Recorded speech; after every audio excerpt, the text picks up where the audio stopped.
হচ্ছে যে এইটা আমরা বাবা বলে খুঁজে আপনাদের নামে অভিযোগ উঠছে এইটা বাবা খুঁজে।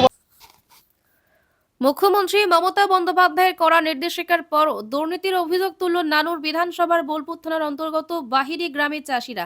সরকারিভাবে ধান বিক্রি করতে এসে হয়রানির শিকার বোলপুরের চাষিরা। দুর্নীতির অভিযোগ তুলে ধান কেনাবেচা বন্ধ করে দিয়ে ব্যাপক বিক্ষোভ দেখান চাষিরা। অভিযোগ প্রতি কুইন্টাল ধানে 5 থেকে 7 কিলো দরে বাদ দিতে হবে, এই নিয়মেই ধান কিনছিল বোলপুরের একটি মিল, মহানন্দা রাইস মিল। যদিও প্রশাসনের তরফে অভিযোগ খতিয়ে দেখার আশ্বাস দেওয়ার পর ঘটনাস্থলে এসে পৌঁছেছেন আধিকারিকেরা। দিন কয়েক ধরে বোলপুর শ্রীনিকেতন ব্লকের কৃষি মান্ডির তত্ত্বাবধানে বাহিরি গ্রামে সরকারি সহায়ক মূল্যে ধান কেনার কাজ চলছে। বুধবার ধান কেনার সময় দুর্নীতি করা হচ্ছে বলে ব্যাপক বিক্ষোভ দেখান চাষিরা। সরকারি নির্দেশ মতন যে স্থানে ধান কেনা বেচা হবে সেখানে সিসিটিভি ক্যামেরা রাখতে হবে, সরকারি মূল্যের তালিকা রাখতে হবে সহ আরো বেশ কিছু নিয়মাবলী রয়েছে। কিন্তু এখানে সেই কোনো নিয়মই পালন করা হচ্ছিল না বলে অভিযোগ করেন চাষিরা। ধান কেনাবেচা সহ সরকারি নিয়ম না মানাকে কেন্দ্র করে ব্যাপক উত্তেজনা পরিস্থিতি সৃষ্টি হয় এলাকায়। ঘটনাস্থলে এসে পৌঁছান জয়েন্ট বিডিও বোলপুর সহ কৃষি আধিকারিকেরা। তারা সমস্ত বিষয় খতিয়ে দেখে চাষিদের সঙ্গে কথা বলে সমস্যা মিটিয়ে নেওয়ার আশ্বাস দিয়েছেন।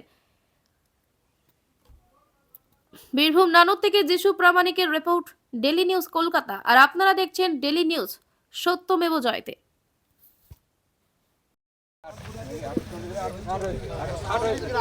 বলতে আমরা যে ধান নিয়ে এসেছি, মেশিন কাটার ধান নিয়ে এসেছি, এই ধানের ধরুন ময়েশ্চারও মাপা হলো, 14 ময়েশ্চার হলো। তারপরে বলছে 5 কিলো ধলতা লাগবে। সেটা মিল মালিক মানে মিলের তরফ থেকে যে প্রতিনিধি এসছে উনি বলছেন। তো আমরা বলছি ধলতাটা কিসের? আমার ধানে যদি কিছু খারাপই থাকে আপনারা ঝাড়াই পাছাড়াই করুন, তাতে যদি 5 কিলো জায়গায় 7 কিলো হয় আমরা 7 কিলো দিতে রাজি আছি।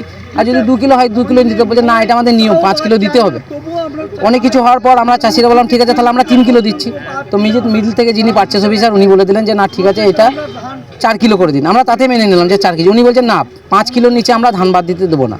তো আমরা বললাম তাহলে ঝাড়াই হোক আমাদের ধান। উনি কোনো মতে মানতে চাইছেন না। বোলপুর থেকে জয়েন্ট বিডিও এলেন, হ্যাঁ জোর করে উনি বোলপুর থেকে, তারপর জয়েন্ট বিডিও এলেন, এডিও সাহেব এলেন। ওনারা বললেন ঠিক আছে যেটা ঝাড়াই হয়ে যেটা বাদ যাবে, আমরা সেটা প্রথম থেকে বলছি যে ঝাড়াই হয়ে আমাদের যেটা বাদ যাবে আমরা বাদ নিতে ইচ্ছুক। ধানটা আমরা বাইরে সিপিসিতে, বাইরে 500 সিপিসিতে এসেছি। এবার সরকার তো বলে দেয়নি যে 5 কিলো বাদ যাবে। আমার ধানে যদি কিছু খারাপই থাকে, কিছু খারাপ থাকে সেটা বাদ দিয়ে আমরা চাইছি যেটা ন্যায্য সেটাই। গভর্নমেন্টের যে রুলস আছে সেই গভর্নমেন্টের রুলস অনুযায়ী আমরা ধান দিতে রাজি আছি।